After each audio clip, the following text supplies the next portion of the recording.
L'apparition de David Ameller se fait grâce à Chag HaKatsir, grâce à l'Eket, à la mitzvah de glaner.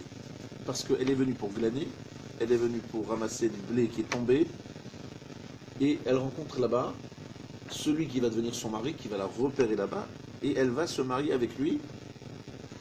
Et la Gemara dans Sanhedrin, sans rentrer dans les détails, la Gemara dans Sanhedrin montre très clairement qu'il y a une sorte de volonté de relier ces deux choses-là. David Ameller et Chag HaKatsir. Bizarre. Alors on va essayer de comprendre un peu ce qui se passe dans Route. Et en comprenant un peu ce qui se passe dans Route, on va peut-être comprendre ce qui se passe. Alors, Route, c'est Gematria Tav Resh Vav. C'est 606. Pourquoi 606 ? Parce que c'est 613 moins 7. Comme elle est déjà non juive, elle a 7 mitzvot des Noachid, elle va rajouter 606 mitzvot, Ruth. Parce que je vous rappelle que Ruth n'est pas juive. Rappelons-nous un peu l'historique. On a un personnage qui s'appelle donc le mari de Naomi. Il y a Machlon et Kilion, les enfants. Ils sont tout simplement des gens très riches. Ils habitent à Bethléem. Bethléem, évidemment, c'est pas par hasard que la religion chrétienne a repris Bethléem. Donc ils habitent à Bethléem, et là-bas, c'est les riches. Mais il y a à cette période une disette. Il y a la disette, il y a la sécheresse. Alors tout le monde s'adresse au mari de Naomi, à ses enfants, en demandant évidemment de les aider financièrement, etc. On n'en peut plus, on n'a pas les moyens, etc. Et il fuit. Il décide de partir, de quitter la ville. Et il dit j'en peux plus, je suis sollicité, j'en peux plus, on ne me lâche pas. Il fuit ses responsabilités. Et il va s'installer dans le pays voisin de Moab. Et là-bas, ça se passe pas mal, ça se passe très mal. Ces deux filles se marient avec les princesses, les filles de Eglon, le roi de Moab, descendant d'ailleurs de Balak. Et donc elle se marie avec des non-juives. Et quand même, c'était un notable, c'était un monsieur qui était quelque chose de personnalité dans le peuple juif. Et voilà que ses fils se marient avec des non-juifs. Lui va mourir, eux vont mourir. Une vraie hécatombe. Alors ici, tout commence donc avec quelqu'un qui fuit la notion même de la tzedaka, de la générosité, de ses responsabilités. C'est là que tout commence. Bon. Naomi comprend, tout le monde comprend qu'il y a quelque chose qui ne s'est pas très bien passé. Bien, Naomi décide de retourner chez elle. Elle dit voilà, bon, j'ai compris, c'est une catastrophe, on va retourner chez nous. Elle va retourner seule. Elle dit à ses belles filles, écoutez, vous êtes veuves, qu'est-ce que je peux faire pour vous ? Vous avez un père qui est roi, vous êtes princesse, retournez au palais et installez-vous, quoi, refaites votre vie.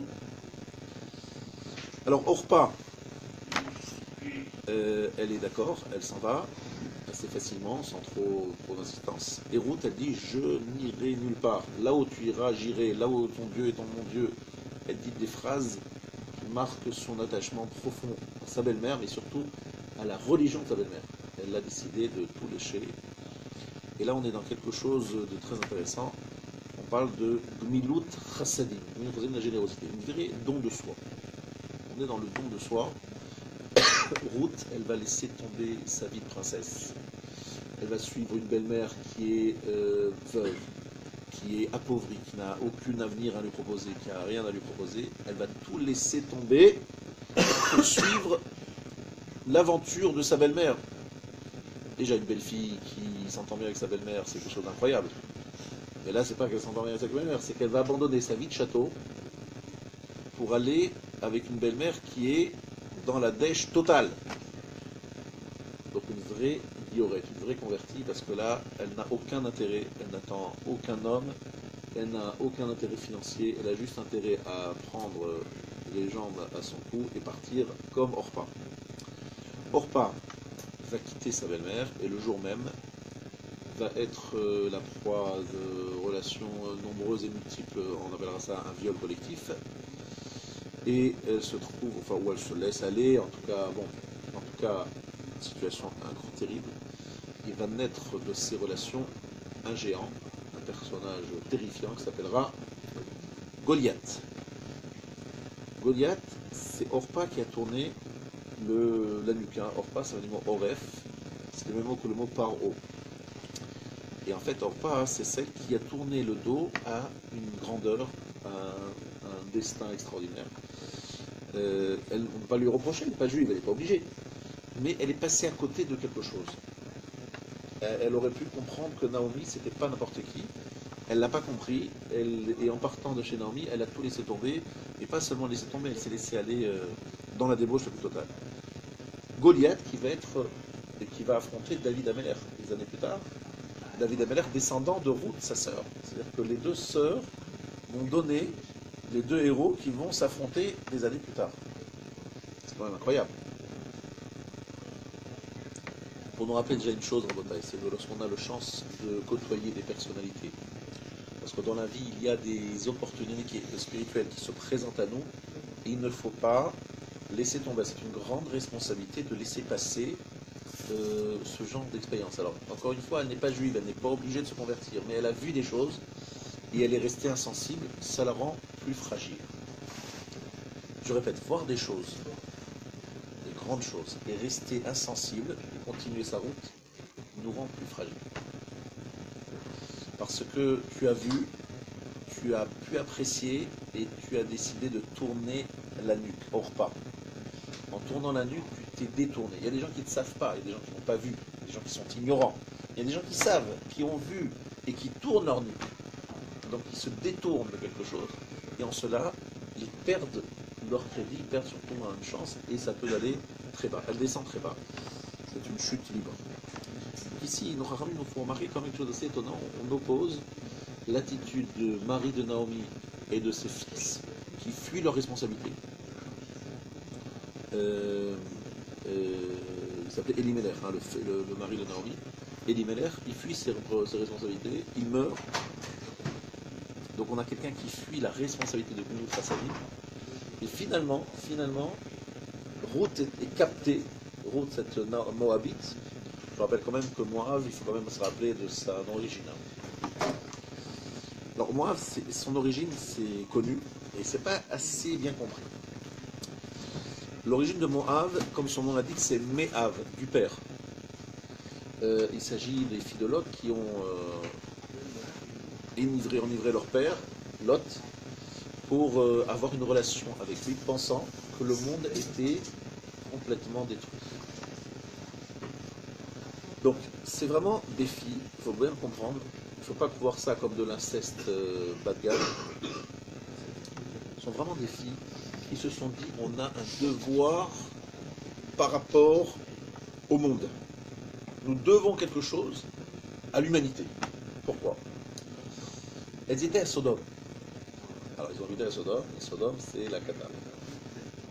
Sodome, c'est l'égocentrisme, l'égoïsme, on va dire la ville où il y avait tout, et parce qu'il y avait tout, on n'acceptait pas l'étranger, les migrants, on les jetait à l'eau, on leur coupait les pieds, les mains, etc. Toute personne étrangère qui venait était soupçonnée de vouloir profiter de la richesse de ce pays. Comme c'était un pays qui vivait en autarcie, parce qu'il avait tout ce qu'il fallait sur place. Il n'avait besoin de personne, donc toute personne étrangère était vue comme quelqu'un qui venait toucher, profiter, partager le gâteau qu'ils avaient. Ils étaient vraiment... Et donc ils étaient d'un égocentrisme total. Lorsque Lot arrive là-bas, a priori, il décide de s'installer dans un endroit qui est exactement l'inverse d'Abraham. Mais Lot, finalement, arrive à donner une éducation à ses filles quand même assez incroyable, c'est que ses filles résistent. Elles ne rentrent pas dans la logique, sauf les deux premières qui se marient avec des gens, des autochtones. Il y a deux filles qui sont mortes parce qu'elles ont donné de l'aumône à des pauvres.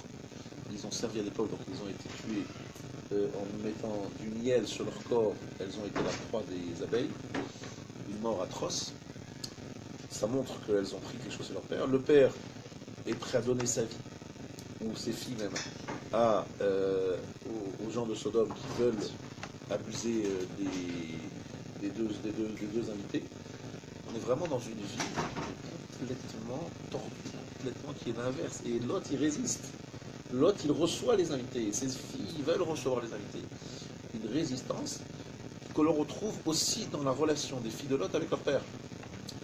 Parce qu'elles veulent s'occuper de l'humanité. Elles pensent que l'humanité est morte, que c'est fini. Elles voient Sodome, mais elles n'ont pas sur elles, elles sont pas connectées sur Facebook et sur YouTube et machin. Elles ne savent pas que le monde continue à tourner. Elles pensent que le monde entier a été brûlé par le feu. Elles savaient qu'il aurait pris le Maboul l'eau, mais elles disent mon Dieu n'apportera plus l'eau, mais il a décidé de s'occuper de faire avec le feu. Pour elles, le monde est détruit. Donc elles ont un devoir de reconstruire l'humanité. Et avec qui elles vont reconstruire l'humanité? Avec leur père, il n'y a pas le choix. D'ailleurs, à l'aube de l'histoire, il y a eu de l'inceste. Nous sommes tous quelque part, des résultats de l'inceste. Parce qu'ils ont fait quoi? Adam, Chava, Caïn, Evel, Shet, enfin leur famille. À un moment, il fallait bien trouver du monde pour se marier. Et il n'y avait que de la famille, des frères, des sœurs. Donc on est bien d'accord que le monde... Alors, elles ont cet élan de générosité. Elles ont le courage de dire Me'av, ça vient du père, pour bien rappeler que c'est pas un ange, je ne sais quelle force démoniaque qui a eu une relation avec elle, mais c'est bien du père qu'elles ont eu cet enfant. Et Moav donne naissance à David Améler à travers Ruth. Ruth, c'est celle qui fait le virage. Ruth, c'est celle qui fait le rivage, le rivage. En plus, elle s'appelle Ruth parce que Akadosh Baruch Hu nous dit que c'est un lieu, Ruth, c'est un Megillah, et là pour nous apprendre la dimension de la générosité. Riva, c'est un lieu où on apprend la générosité. Pourquoi? Alors je vous montre combien, lorsqu'on n'est pas généreux, ça coûte cher, puisque ils ont été décimés, la famille Elimelech a été tuée, ses fils sont morts, on est dans une destruction parce qu'on a tourné le dos à ses responsabilités. À l'inverse, Ruth, qui va au contraire donner sa vie, se donner elle-même, etc., c'est le contraire.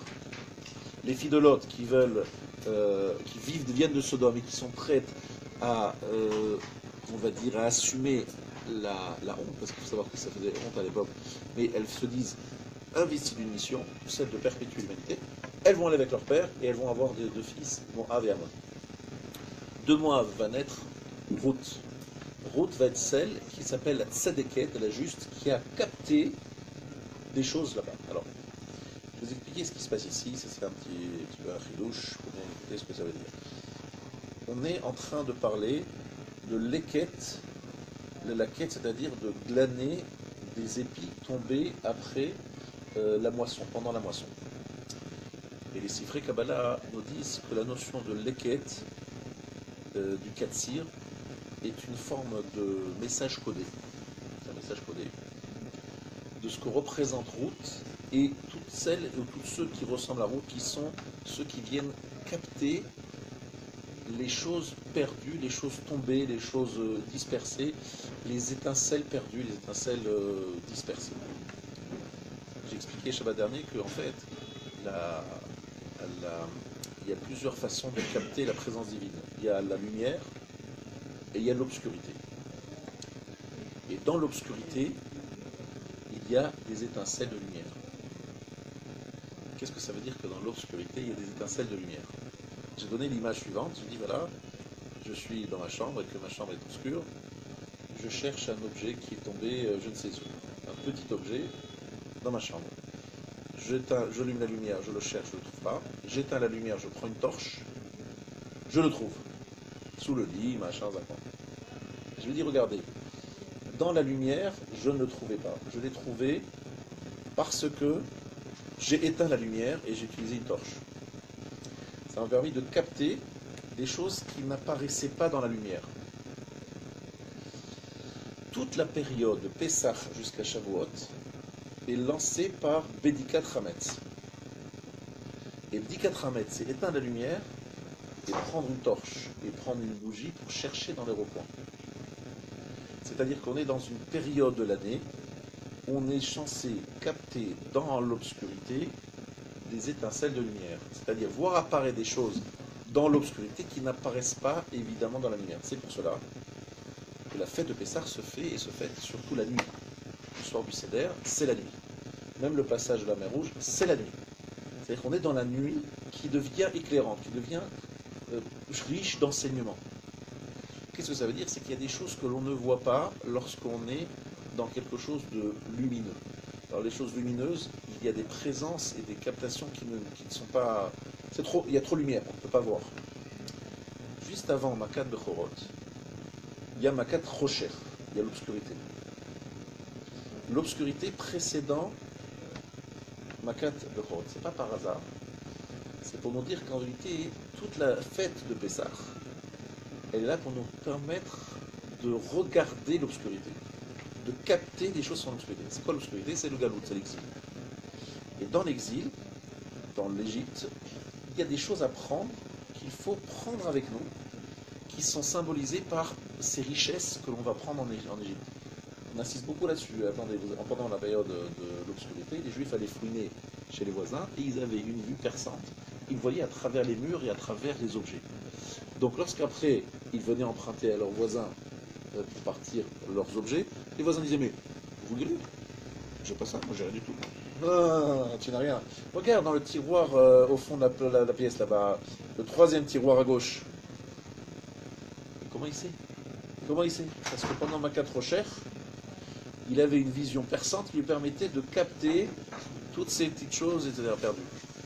Vous allez me dire à quoi ça sert de nous dire que le peuple juif est là, en train de capter les étincelles et l'argent, etc. Mais c'est un détail, le but c'est de sortir. À tel point que la Gemara nous dit que Hachem a dû être mitrané, demander, supplier les juifs, s'il vous plaît, demandez, empruntez, prenez. Je lui dis, attends, mais Hachem, l'important c'est qu'on sorte d'Égypte, on n'est pas venu là pour s'enrichir. Déjà qu'on sort d'Égypte. J'ai dit, s'il te plaît, j'ai promis à Abraham que vous partirez avec un Refush Gadol, avec une grande richesse. S'il vous plaît, allez-y de prendre. Mais on n'a pas envie, on a occupé. Je vous y allez, et je vais vous donner les moyens de le faire grâce à Rocher. Et puis c'est pas fini, même devant la mer, vous allez pouvoir dépouiller les cadavres qui étaient donc enrichis. Il y avait sur les cadavres énormément de richesses sur les soldats. Bref. Qu'est-ce que c'est que ça? C'est qu'en fait, la Kadosh Baruch Hu nous dit, captez, prenez de l'Égypte ce Rechush Gadol, une grande richesse, c'est quelque chose à prendre qu'il faut amener avec vous. Et ce quelque chose de riche et qu'il faut prendre avec vous est très symbolique de la période de Pessah jusqu'à Shavuot. Et l'année Ketzichitim, prendre les épis qui sont tombés, c'est pas juste une question économique. C'est qu'il faut réunir tout ce qui est tombé. Tout ce qui est tombé, il faut savoir le prendre.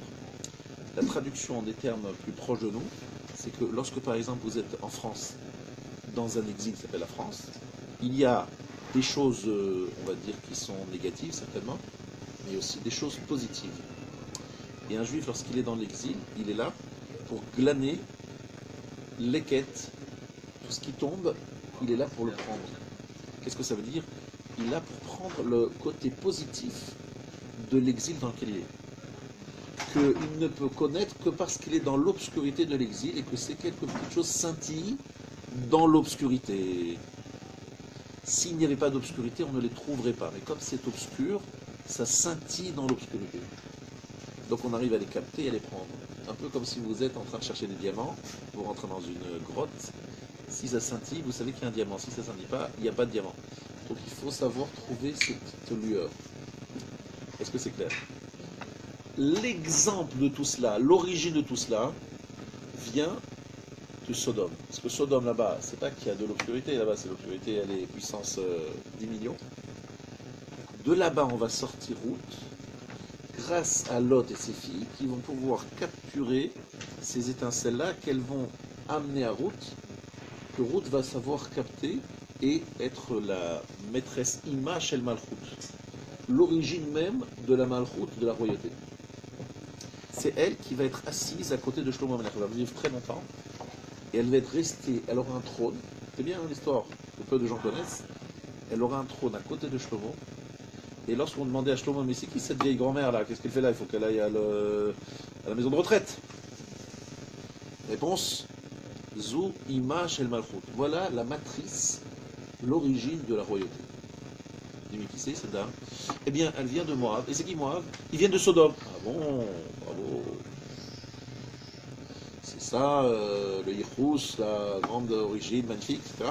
Ah oui, non, mais c'est elle, grâce à elle que je suis roi aujourd'hui, moi, Shlomo. Toi, Shlomo, t'es roi grâce à elle, mais toi, tu es dans la magnificence, dans la reconnaissance. Tout le monde te reconnaît comme le roi du monde, le plus racham, le plus riche, le machin. Oui, mais j'ai construit cela grâce à mon père David. Et David, comment est-ce qu'il est devenu David? Parce qu'il est le descendant de Ruth. Parce qu'il a su que David, il a pris le katsir. Il a su moissonner et prendre les épis tombés. Les épis tombés, c'est Ruth. C'est un épi qui est tombé d'un ensemble de saletés, de déchets qu'on a capté. Donc est-ce que c'est clair ça? C'est ça, cette espèce de captation des étincelles perdues qui est en fait la grande force du judaïsme. Le judaïsme aujourd'hui, David Ameller, s'il a cette force, c'est parce qu'il a su, il est le résultat de cette captation-là. Matsati David, en fait je suis en train de vous expliquer un midrash. Hein. Matsati David Avdi, dit le texte en Tehillim, j'ai trouvé David, mon serviteur. Matsati, c'est une Metsia, j'ai trouvé comme un objet perdu. Echan Metsativ, dit le midrash, où je l'ai trouvé? Bisdom, à Sodome. J'ai trouvé à Sodome David. C'est qu'à Sodome, il y avait plein d'immondices, et dans cette montagne d'immondices, il y avait un diamant. Et là-bas, j'ai trouvé David. J'ai trouvé l'origine de David dans Sodome. Pourquoi c'est comme ça, chers amis? Je vais vous expliquer des Sodotes parmi les secrets de la création. C'est qu'en fait, l'être humain, comme je l'ai expliqué ici à maintes reprises, a beaucoup de mal à voir ce qui est lumineux. La lumière est aveugle. Vous voyez, regardez le soleil, elle est aveugle. Par contre, on est à l'aise dans l'obscurité, mais on ne voit rien. Mais par contre, lorsque tout est obscur, ce qui est lumineux est extrêmement facile à capter et à trouver, n'est-ce pas? Donc, lorsqu'on est dans l'obscurité, certaines étincelles de lumière sont plus visibles et plus évidentes. D'accord. Maintenant, lorsqu'on est dans ce Olamazé, dans ce monde-ci, Akadosh Baruch Hu nous a demandé de faire un travail de bdikat Hametz, d'éloigner le Hametz, mais il nous a aussi fait une autre bdika, une recherche des étincelles de bon, bien. Et cette recherche-là, elle est, en fait, l'une est dépendante de l'autre. Je m'explique. Lorsque le soir de Bdikat Hametz, vous faites un Bdikat Hametz, vous cherchez le Hametz. Le Hametz, c'est quelque chose que vous allez devoir brûler. Donc ça, ce sont les éléments négatifs qu'il faut brûler. Le soir du Seder, vous racontez la sortie d'Égypte, vous êtes dans l'obscurité, mais là, vous cherchez les éléments lumineux. Vous dites, on était en Égypte, mais Hachem nous a fait sortir d'Égypte. Voilà ce que vous racontez à vos enfants. Vos enfants vont vous dire, d'accord, très bien, on a compris, quelle est l'idée, alors d'accord, très bien. Aujourd'hui, ça veut dire quoi? Nous sommes en Égypte, Hachem nous a fait sortir d'Égypte. D'accord, merci. Et après, ça veut dire qu'en fait, vous êtes en train de dire que toute Égypte, toute situation comparable à l'Égypte, Hachem nous demande et nous doit donner à ce moment-là les moyens de sortir d'Égypte, c'est-à-dire de capter des éléments qui nous permettront de sortir d'Égypte. Et ces éléments qui nous permettent de capter et de sortir d'Égypte sont des éléments ne visibles que dans l'obscurité. Est-ce que c'est clair? Si vous avez compris de cela, vous allez comprendre qu'en réalité, tout cela est une préparation incroyable à Shavuot. Mais ce n'est pas évident à comprendre. Tout ce que je vous dis, peut-être que vous l'avez compris. Vous allez dire, mais Shavuot, c'est exactement l'inverse. Shavuot, c'est un dévoilement incroyable. Tout est visible, tout est évident, tout est clair, tout c'est clair, il n'y a pas de question. Vous voyez ce que je veux dire? Shavuot, c'est une illumination totale. À Shavuot, on nous dit que le monde entier s'est arrêté de fonctionner. Les animaux sont plus exprimés. Il y a même les vagues ne faisaient plus de bruit. Dieu a ouvert tous les cieux, il a ouvert tout le sol, il a montré jusqu'au noyau terrestre, puis il a montré tous les cieux étaient ouverts. Et il a dit, regardez, En Od Milvado, il n'y a personne à part lui. C'est-à-dire qu'il y a une révélation d'un niveau énorme à Shavuot. Donc, vous me parlez de l'Égypte et des captations, d'étincelles de lumière dans l'obscurité. Vous êtes bien gentil, monsieur le rabbin. Mais à Shavuot, c'est la lumière la plus totale. C'est le dévoilement. Donc, finalement, s'est dépassé de sortie d'Égypte. On a passé. C'est une autre chose. Et on est parti à autre chose. On est passé à un autre domaine, une autre dimension. Laissez tomber l'Égypte. Et non. Pourquoi? Alors là, c'est le chidouche que je voudrais vous dire ici. En fait, toute notre démarche de quotidienne, elle est fondée sur la démarche de route, en fait. C'est en fait une recherche. On sait qu'il y a une révélation totale, on sait qu'elle existe, on sait qu'elle a existé, qu'elle est en nous quelque part, mais notre démarche est toujours en marche, aller vers cela, aller vers cette révélation de dimension de Shavuot. Mais cette révélation de Shavuot est comme quelque chose d'un flash qui ne peut pas s'inscrire dans la durée. C'est quelque chose qui est de l'ordre d'un instant. Donc moi je suis là, en train d'essayer de capter toutes les lumières pour arriver à retrouver Shavuot. Mais en vérité, je sais que cette lumière totale, elle s'est arrêtée avec le veau d'or. Elle s'est arrêtée pour la fin des temps. Elle ne reviendra qu'à la fin des temps. Donc je suis toujours en train d'attendre et d'aller vers cette chose-là. Et cette chose-là, pour aller vers cette chose-là, il faut retourner par la case Rocher obscure. Mais Dieu avait prévu et proposé une autre solution. Il avait dit, écoutez, moi ce que je vais faire, c'est que le 17 août, je vous donne les premières louchotes, et à ce moment-là, on arrête la sortie d'Égypte. Finalement, la sortie d'Égypte arrive à son terme, l'affaire est terminée, et on passe à autre chose. Non. À cause du veau d'or, on est dans une situation où on retrouve de nouveau la captation de lumière dans l'obscurité pour retrouver cette lumière. On est toujours en train de recommencer le cycle. C'est ce qu'on appelle le Yovel. Là, je suis en train de vous expliquer ce que c'est le Yovel. Le Yovel, c'est 50 ans, c'est le jubilé. Pendant ces 50 ans, on fait 7 fois 7. C'est bizarre, c'est les 7 semaines de la Sphira Omer. Et à la fin, on arrive au 50e. Et ce jour-là, qu'est-ce qu'on dit? Écoutez, messieurs, c'est très simple. Les esclaves sont libérés. Les maisons retournent chez leurs propriétaires. On recommence tout à zéro. Mais comment, attendez, qu'est-ce que ça veut dire Ben oui, on recommence tout à zéro. Nouveau cycle. Et pourquoi? Qu'est-ce qui se passe? On recommence. Qu'est-ce que ça veut dire? Ça veut dire qu'en fait, on est dans quelque chose qui ne se termine pas, quelque chose qui recommence, quelque chose qui ne se termine pas, qui ne se résout pas. Pourquoi?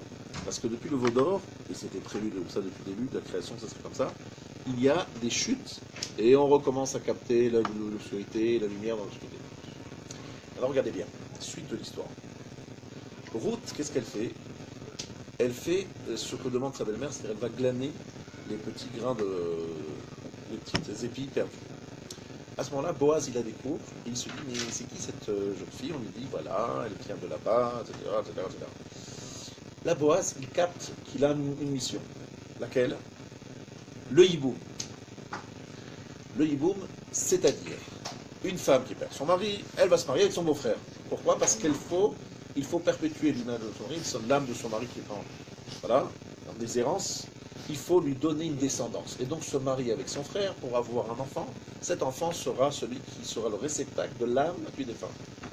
Très bien. L'acte de hiboum est un acte de don de soi absolu. Parce que je me marie, j'ai un enfant, pas pour moi, pour mon frère. Pas pour moi, pour mon frère, c'est pour que mon frère ait une descendance. Vous avez l'exemple de Yehuda qui se marie sans savoir avec Tamar, sa belle-fille. Il a deux fils, Peret et Zerach, qui sont également la réincarnation de Er et Onan. C'est deux fils qu'il a perdus. Er et Onan sont morts. Réincarnation Peret et Zerach. Soit dit en passant, Machlon et Kilion, ce sont les réincarnations de Er et Onan, encore une fois. Machlon et Kilion sont les deux fils de Naomi qu'elle a perdu également, qui sont l'ex-mari de Ruth, un des deux, l'ex-mari de Ruth. Donc Ruth, elle se dit, il faut absolument que je termine cette histoire, c'est pas possible, il faut que j'y arrive. Bon, qu'est-ce qu'elle fait? Boaz, il a 80 ans. Elle est là... 80. Lui, il a 80, oui. Et donc elle... Alors, Boaz avait 80 ans, et elle était beaucoup plus jeune, des dizaines d'années moins. Et on lui propose donc déjà de se marier avec un monsieur de 80 ans, c'est pas évident. Et également, pour faire quoi? Pour récupérer les âmes perdues de la famille, etc. C'est pas une belle histoire d'amour, vous avez compris. De se dire que j'ai peut-être autre chose à faire dans la vie que de récupérer, etc., etc. Finalement, elle accepte, et elle l'accepte avec de bon cœur, parce qu'elle est toujours dans le don. Ruth, c'est celle qui est exactement l'inverse de ce dont elle vient. Elle vient d'une ville de Sodome, d'origine Sodome, qui sont l'égocentrisme le plus total, et Ruth représente le don de soi le plus total.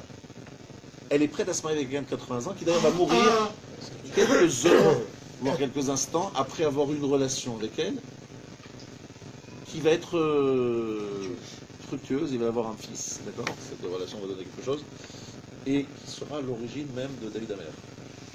C'est quand même une histoire incroyable. Boaz, qui se marie. Alors Ruth, elle est prête à vivre, à se lier avec quelqu'un qui est très âgé, qui a priori a sa vie derrière lui, mais elle sait qu'il y a quelque chose à faire.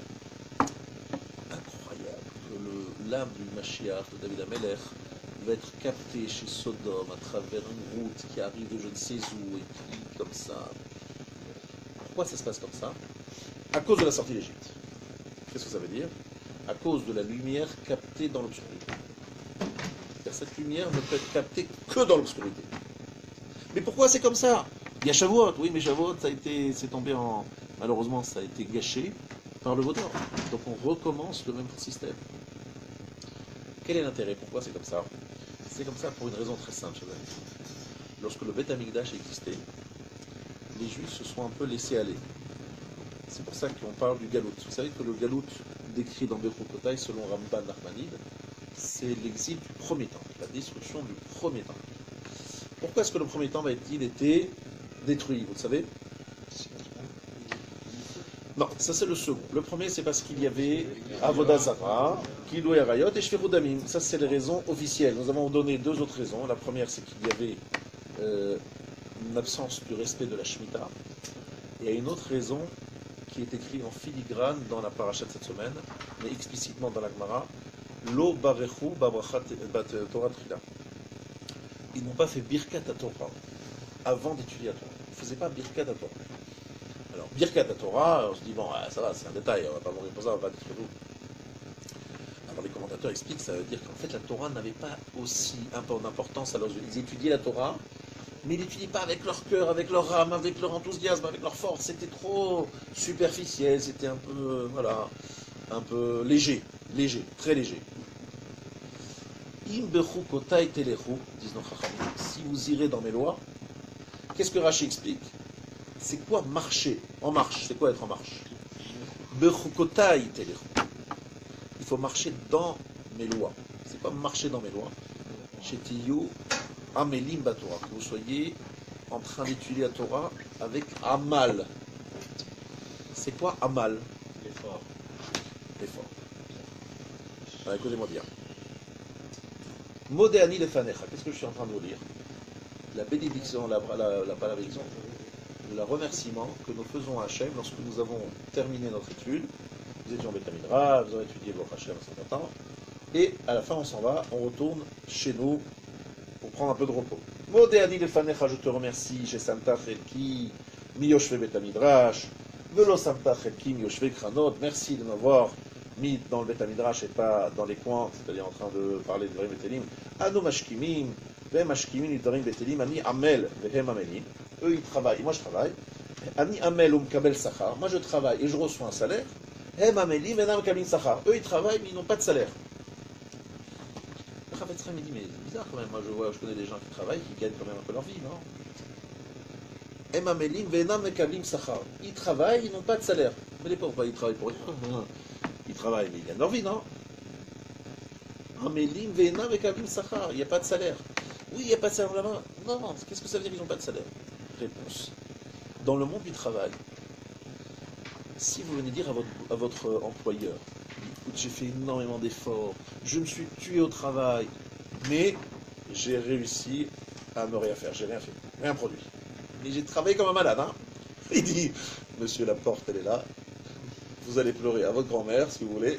Moi, je veux du résultat, vous êtes bien d'accord? Moi, je vous paye pour des résultats, pas pour des efforts. C'est très bien, bravo pour les efforts, mais moi, je veux des résultats. On est d'accord? Essayez de trouver un patron qui pense autrement. Moi, j'en connais pas. Si, j'en connais un. J'ai étudié une nuit entière pour préparer un chiot, pour étudier j'étudie un daf de Gemara, j'arrive le lendemain, je rencontre un frère, un Talmid Chacham, je dis voilà, moi tu veux pas refaire avec moi la page de Gemara que j'étudie cette nuit, pas de problème, on va s'asseoir. Et il démontre que je n'ai rien compris, mais vraiment rien, un contresens catastrophique. J'ai mis la virgule là où il ne fallait pas, j'ai dit le contraire de ce que la Gemara voulait, j'ai fait une construction mais complètement folle. Je commence à pleurer, je dis attendez, j'ai passé une nuit entière pour dire des bêtises, j'ai fait rien du tout. Il faut. Hem Amelim, Anachnu Amelim. Anu Amelim, Vekabim Sachar. On est salarié, on est récompensé pour l'effort, pas pour le résultat. Dans la Torah, on ne regarde pas le résultat, on regarde l'effort. Et l'effort est payé en tant que tel, même si le résultat n'y est pas. Trouvez-moi un patron qui est prêt à vous payer pour des efforts sans résultat. J'ai envie de le connaître. Eh bien, j'en connais un. Akadosh Baruch Hu. Il nous dit, voilà, je fais un effort, j'ai été à l'écoute d'un chiour, mais je n'ai rien retenu. Je ne sais même pas ce qu'il a voulu sur la main. Je ne sais pas ce qu'il a voulu, il m'a pris la tête. Mais je suis concentré, j'essaie quand même de m'accrocher, mais je n'ai rien compris, rien. Alors dans le ciel, on dit, voilà, celui-là, il a fait l'effort de venir. Il cesse, il n'est pas parti au milieu, il est resté jusqu'au bout, il était tenace, il était courageux, il n'a pas lâché. Bon, on le récompense pour 1 heure d'étude. Mais il a fait un effort, il n'a pas compris, c'est pas grave. Il a fait un effort. Ça, Rabotai, c'est ça le principe. Anachnu Amelim, Vehem Amelim. Anachnu Amelim, Okabim Sachar, le salaire sur l'effort. Pourquoi ça s'appelle Bechukotai Telechu? Vous marcherez dans mes lois. C'est quoi marcher dans les lois? En marche. Ça veut dire qu'en fait, la démarche de l'étude, c'est en fait être en mouvement. C'est bien ce que je vous dis maintenant, c'est un grand chidouche, mais il faut bien l'écouter. C'est quoi Amal la Torah, l'effort de la Torah? Quelqu'un qui n'a pas compris, qu'est-ce qu'il a fait? Ben, il était en mouvement. Il était là, en train de se poser, casser la tête, d'essayer de comprendre, il essayait d'avancer. Il était en mouvement, d'accord? Il était en train d'aller vers quelque chose. Et l'important, c'est pas d'arriver au but, c'est d'être en marche. Excusez-moi, hein, c'est pas que Macron l'a appelé en disant on va faire un peu de pub pour l'initiative. C'est important de parler de moi. Vraiment, c'est vraiment par hasard. Bechukotai Telechu, c'est les mots d'un truc. On nous dit Amelim à Torah. Mais Amelim à Torah, quel rapport l'effort de la Torah? C'est que lorsqu'on fait un effort, on est en train de faire une démarche, on est en train d'avancer. Maintenant, on n'y arrive pas, mais on est en mouvement. Le pire, c'est d'être là et d'être. Imaginez-vous quelqu'un, le pauvre, il a une mémoire photographique. Il voit une page. Il s'en rappelle. Il y a des gens comme ça, c'est des gens exceptionnels, bon, c'est très rare, mais ça existe. Ils se rappellent, mais de tout, de moins de détails. Ils peuvent regarder à l'époque, il y avait des livres de téléphone, c'est-à-dire Khasra, il y avait au siècle dernier. Vous savez, les trucs là, jaune, blanc, machin, ça existe encore? Non, ça existe. Vous regardez, ils pouvaient vous dire alors, tu cherches quoi? Monsieur Lévy, habitant dans le 17e. Peut-être pas, bon, on va les déjà, le 7e, il en va pas mal, mais il vous dit l'adresse, le machin, il l'a vu une fois. Il se rappelle même du numéro de téléphone. Ça existe. Après 120 ans, il arrive là-bas, on lui fait l'examen, tout le chasse, photographié. On dit monsieur, dernier de la classe. Pardon? Je connais tout, les autres ils savent rien. Oui, mais les autres, ils ont trimé. Toi, tu as juste photographié. C'est une photocopieuse. Photocopieuse, on n'a pas besoin. On a ce qu'il faut ici, là-bas. Donc Xerox a fait le travail. Nous, on avait besoin d'un normal, de quelqu'un qui fait des efforts, qui marche, qui est en marche. C'est-à-dire qu'il y a véritablement une notion d'avancer vers. C'est très intéressant parce qu'en fait, Bechukotai Telechu, cette notion-là, est le premier mot d'une paracha qui parle des malédictions, du galou, etc. C'est-à-dire que partir en exil, c'est nous forcer à être tout simplement dans une démarche. Parce que lorsqu'on se retrouve dans un lieu où nous avons tous nos repères, nous savons où nous sommes, nous connaissons tout le monde, quelque part à un moment, on se sent bourgeoise et on ne bouge plus. On n'est plus en recherche. On est là, installé dans un train-train quotidien. Qu'est-ce qui se passe dans ces cas-là? On abandonne, on se décourage, on se démotive. Dieu, qu'est-ce qu'il fait? Il nous prend, il nous jette dehors, et à ce moment-là, qu'est-ce qui se passe là, alors on est obligé de. C'est comme quelqu'un qui ne sait pas nager, on le jette dans la mer. On dit, monsieur, bah, il est obligé de nager. Bah, nous aussi, quelque part, l'histoire juive a voulu qu'à un moment, on ne bouge plus, parce que tout simplement, on n'a plus besoin, on est bien installé, organisé, etc. Donc on nous met en galoute pour nous mettre de nouveau en marche. Mais c'est quoi cette démarche? Où est l'origine de tout cela? C'est la sortie d'Égypte, qui est véritablement la mère de toutes ces démarches.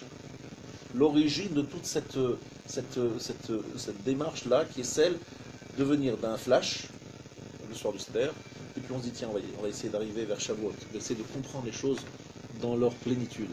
Alors on se dit, mais comment on va y arriver? On ne sait pas, c'est compliqué. Alors on dit, attendez, il y a Ruth. Ruth, c'est l'exemple de la façon dont il faut faire. Alors qu'est-ce que ça veut dire? Qu'est-ce que c'est Ruth? Ruth, elle est à Sodome, elle comprend à Sodome qu'il faut être généreux. Attends, il faut faire vraiment quelque chose. Elle est à Sodome, elle comprend qu'il faut être généreux. Vous savez que des fois, lorsqu'on voit où le mal nous amène, vers quoi il nous amène, on se dit, oulala, surtout pas ça. C'est pas? Surtout pas ça. Surtout pas Le Pen, pardon. Surtout pas, lorsque le mal nous amène, on va jusqu'à certaines extrémités, on se dit, mais attends, oulala, mais où on va là? Qu'est-ce qui se passe pas? Et des fois, on comprend plus à travers l'expérience négative qu'à travers l'expérience positive. Et c'est ça l'exemple du Galout. Ça veut dire qu'en fait, dans Bechukotai, on nous dit, vous ne comprenez pas lorsque vous êtes sur la terre d'Israël, où je vous demandez de faire la Shemitah, d'avoir confiance, de comprendre que la terre appartient à Dieu, respecter la Shemitah. Vous n'entendez pas de problème, nous allons vous montrer, hop, vous sortez des Israël, et là vous êtes vraiment pas chez vous, vous avez pu vous en sortir, et vous êtes obligé de trouver des solutions. Donc on retrouve la notion de Maïm Chaim. Qu'est-ce que s'appelle Maïm Chaim? Maïm Chaim, c'est de l'eau vive. C'est quoi l'eau vive? C'est une eau qui se régénère tout le temps. Chez nous, la notion de Chaim, de vie, c'est toujours quelque chose qui se renouvelle tout le temps, qui est toujours en mouvement. D'accord? Et c'est pour ça qu'en fait, Hachem a fait qu'il y ait un nouveau président qui a mis en son terme la notion de En Marche. Pourquoi il a fait ça? Il a voulu donner à Kadosh Baruch Hu un message. Tu vois, eux, ils sont en marche. Est-ce que toi, tu es en marche? Ou bien tu es statique? Est-ce que toi, tu es dans la répétition? Ou bien tu es véritablement dans l'avancée? Alors, si tu as un doute, regarde Ruth. Ruth, c'est une famille très installée, qui habitait en Eretz Israël, qui a été sollicitée, qui a fui ses responsabilités, qui est partie de son propre gré en exil, qui est revenu complètement appauvri, et qui est retourné en Eretz Israël avec Ruth, qui a été captée là-bas, et qui a compris la vérité à travers l'exil. Dans l'exil et dans la souffrance, ils ont découvert les véritables valeurs de la vie. Et là a été construit le Mashiach. Clairement, le peuple juif a du mal à construire et à apercevoir le Beit de Mashiach lorsque tout est lumière. Et en vérité, tout est écrit dans la paracha de Hémor. Dans la paracha de Hémor, on nous parle de glaner, on parle du coin du champ. Alors ce Shabbat, j'ai récité au nom du Tzvor Hamor, un Chidush Gadol. Il nous dit qu'il y a 3 Beit Hamikdash. Le premier, c'est Abraham. Le deuxième, c'est Yitzhak. Et le troisième, c'est par le mérite de Yaakov. Abraham, il appelait le Beit Hamikdash Har Hashem, il l'appelait montagne. Yitzhak l'appelait Sadé, le champ. Et Yaakov l'appelait Baït, la maison. À propos du champ, il est écrit Lo techale pe'ad sadcha. Ne termine pas le coin de ton champ. De là, nous disent les commentateurs que Lo techale pe'ad sadcha, c'est le Kotel HaMa'aravi. Le deuxième Beit Hamikdash, qui est celui de Yitzhak, il est donc appelé champ par Yitzhak. Vayetze Yitzhak, la soif bas Sadé. Sadé, c'est le lieu de la prière de Yitzhak. C'est le Beit Hamikdash, une version versus Yitzhak. Il est L'otechale, ne termine pas le coin. Akadosh Baruch Hu va faire en sorte qu'il reste une part du Beit Hamikdash, qui est la PA du Beit Hamikdash. Par qui a été construit ce mur? Par les pauvres, qui l'ont fait en se saignant, en prenant tout ce qu'il avait, tout ce qu'il aurait fait. Akadosh Baruch Hu dit L'otechale, et en fait, cette Ketzira, c'est l'ot et la quête, c'est l'origine du Mashiach. Le Mashiach, il est là, entre Pessah Shavuot et Rosh Hashanah Kippour. Qu'est-ce qui s'est passé entre les deux? La coupure de 17 Tammuz et 9 Av. Normalement, 17 Tammuz et 9 Av sont des périodes de fêtes. Il est prévu des fêtes de 17 Tammuz et 9 Av. Il aurait dû avoir leur réception des premières tables, 17 Tammuz. Akadosh Baruch Hu avait prévu de faire une fête. Et malheureusement, ça s'est transformé en catastrophe. Donc en vérité, à ce moment-là, Akadosh Baruch Hu nous dit, attention, le Mashiach doit venir à cette période, entre Pessah Shavuot et Rosh Hashanah Kippour, puisqu'il doit récupérer le 17 Tammuz et le 9 Av, le transformer en jour de joie. Grâce à quoi? grâce à la compréhension que je vous ai donnée de Pessar Shavuot. Pessar Shavuot, on est allé crescendo, puis après finalement chute. Donc finalement, ça veut dire qu'il va falloir tout le temps aller de bas en haut et retomber. Le Yovel, c'est dire aux gens, on recommence tout. On n'arrête pas de recommencer l'histoire. On n'arrive pas à continuer sans s'arrêter. Non, on retombe, on recommence. C'est comme ça que l'être humain. Pardon? C'est le mythe de Sisyphe. C'est le Mythe de Sisyphe. Le mythe de Sisyphe. Je ne sais pas exactement ce que c'est avec toute l'humilité. Sisyphe qui monte la pierre jusqu'en haut de la montagne, qui est vraiment condamné, et il doit la remonter. D'accord. Il faut imaginer Sisyphe heureux. Sisyphe heureux. Donc soyons sisyphiens. Et comprenez qu'en réalité, le fait d'être dans cette démarche est pour nous le résultat. C'est qu'en fait, le résultat, c'est pas d'avoir la pierre en haut, c'est de la monter sur la montagne. C'est un résultat en soi. Et ça, il faut le capter pour comprendre Bechukotai Telechu. Si vous êtes en train de marcher, alors vous êtes dans quelque chose qui vous sort du galout. Vous n'êtes pas dans le galout. Vous vous arrêtez, alors on vous ressort, on vous jette à l'eau pour pouvoir apprendre à nager et pour apprendre à marcher. Mais le but, c'est Telechu. C'est un peu ça que j'ai voulu essayer de vous expliquer. Et l'emblème de Telechu, c'est Ruth, descendant de moi, venant de Sodome. Ça, c'est l'exemplarité de Telechu. Voilà, Wataï. Je vous souhaite Shabbat Shalom.